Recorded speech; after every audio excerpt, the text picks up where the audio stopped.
morning, my dear students. So once again, we are taking up the second lesson, which is quantum mechanical model of atom, right? So quantum mechanical atom model, we started that every substance is made up of atoms, and the atoms are mainly containing three subatomic particles: protons, electrons, and neutrons. Okay. So how these three particles are organized in an atom is explained in the atom model. So Thomson suggested that it's a positive atom is a positive sphere in which electrons are embedded in it, placed in it. That was disproved by Rutherford. Rutherford alpha scattering experiment confirmed that the positive particles in an atom are present in the tiny part of the center of atom, which is called as nucleus, and around that electrons are moving. That is the model suggested based on the alpha scattering experiment by Rutherford, right? Now after this Rutherford proposal, the electromagnetic radiation suggested that when an electron revolves around another charged particle, it must be losing its energy, and therefore it must fall into the nucleus and make the atom unstable, right? And therefore partly Rutherford model is accepted, partly it is not accepted. So the nucleus position is accepted and the electrons placement around the atom is still under question, not accepted. Therefore the third scientist, who is very important, called Niels Bohr. Bohr suggested the model of the atom. So what is the model suggested by Bohr? So according to Bohr, the electrons energy in an atom or quantized. அப்படின்னா ஒரு ஆட்டத்துல ஒரு electron இருக்குனாவே அதோட energy fix ஆயிட்டுதுன்னு அர்த்தம். That's why it's called quantum mechanical model, right? So the energy of electrons in an atom are always quantized, right? And the second thing is electrons revolve around the nucleus.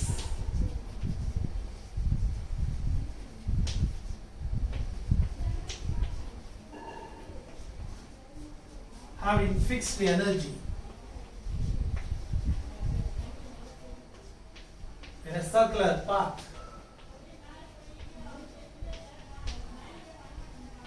which is called a stationary orbit.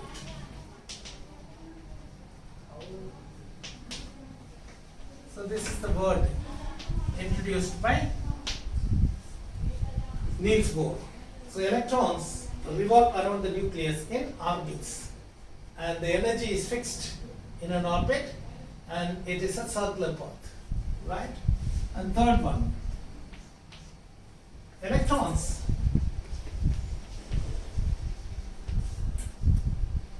in an orbit will revolve only if its angular momentum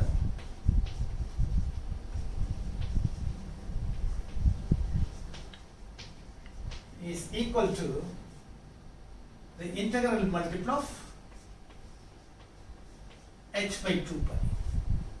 So angular momentum, electron udiya angular momentum வந்து h by 2 pi value உடைய integer multiplication equal ஆ இருந்தாதான் எதுல present ஆயிருக்கும், orbitல present ஆயிருக்கும். That is mvr must be equal to nh by 2 pi. What is this n? N is 1 or 2 or 3 or 4, etc. That is first orbit, second orbit, third orbit, fourth orbit, right?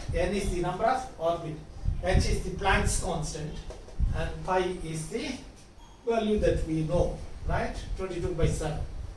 Then fourth one. Now atoms are emitting radiation. Any model should explain how radiations are being produced, right? So according to Niels Bohr, electrons do not emit radiation when they move in orbit.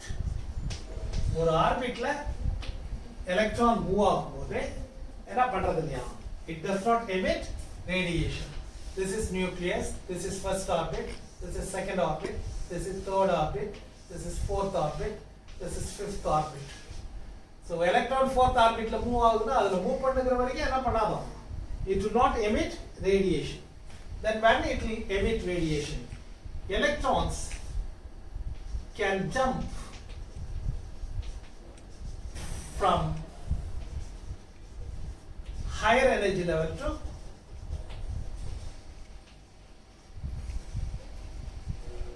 higher energy level E2 to lower energy level.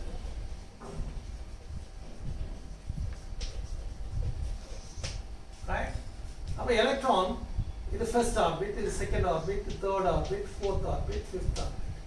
Electron fourth orbit linde first orbit ku jump பண்ணும்போது the difference between these two energy will come out in the form of radiation, and its frequency is given as h nu, or frequency of this radiation will be calculated using E2 minus E1 by h. So these are the proposals or postulates of Niels Bohr, right? So electrons' energies are quantized and they move with fixed energy around the nucleus in circular path called stationary orbits. So in an orbit, the electrons' angular momentum must be equal to the integral multiple of h by 2 pi. Then electrons do not emit radiations when they are in a particular orbit, but electron can jump from higher energy level to lower energy level, or lower energy level to higher energy level. The difference between these two energy level will result in the production of radiations. That's how we get the radiations. So these are the postulates. So basing on this postulates, they have done the calculation particularly to measure the radius of nth orbit. Right? Mostly this Niels Bohr study is good only for one electron species. So ஒரு electron வச்சிருக்கிற ஆட்டத்தை பற்றி மட்டும்தான் இது பேசுது. So the radius of this is given as 0.529 into n square by z square Armstrong is the radius of orbit, where n is the number of orbit and z is the atomic number, right? And using the same equation, we even calculate the energy of electron, right? So the energy of electron in the nth orbit, the energy of electron in the nth orbit is calculated as En is equal to minus 13.6 into z square by n square electron volt atom power minus 1, or this is also altered as minus 1312.8 into z square divided by n square kilojoule per mole. So all these equations derivation is in +2 physics book. In +2 you will study how these equations are arrived using Bohr theory, how this radius equation has come, from radius how the energy values are calculated. You will study in +2. Just for the sake of learning, you can remember these two equations. This is in terms of MK system, this is in terms of SI system, right? Now this Bohr theory has got defect. It has got the defects, right? So this Bohr theory is useful only to one electron particles or species, particularly hydrogen atom, helium plus ion, or lithium 2 plus ion. Only for these three we can use this Bohr theory. And when the nucleus or atom or ion is having more than one electron, Bohr theory is not that much successful. Then this theory is not able to explain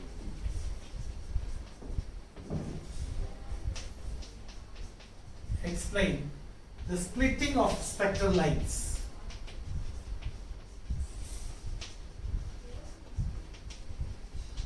In the presence of magnetic field and electric field.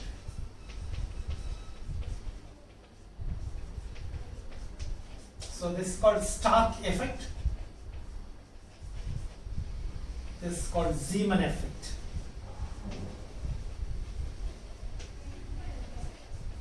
Right? So magnetic field electric field வச்சுனா ஒரு ஆட்டத்துல இருந்து வர radiation வந்து மேலும் split ஆகுது.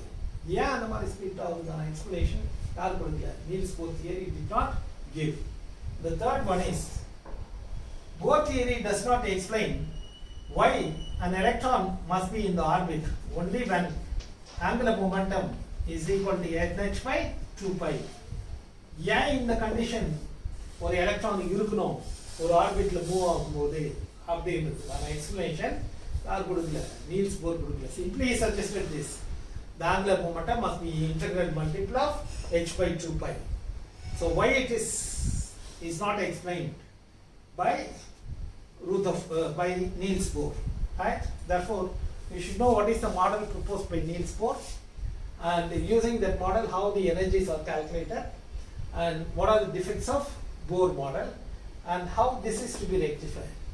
To rectify this only, these defects, the next scientist came, right? We started with Thomson model, moved to Rutherford model, then moved to Bohr model. In the next class, we are going to introduce another scientist by name De Broglie, who is introducing a new concept about the electron, which is going to be very interesting. That we will learn in the next class. Okay? So these three models you must be very clear: Thomson model, Rutherford model, and Bohr model, and their defects, and further development, why it is needed, how it is done. Okay? Have a good day. God bless you.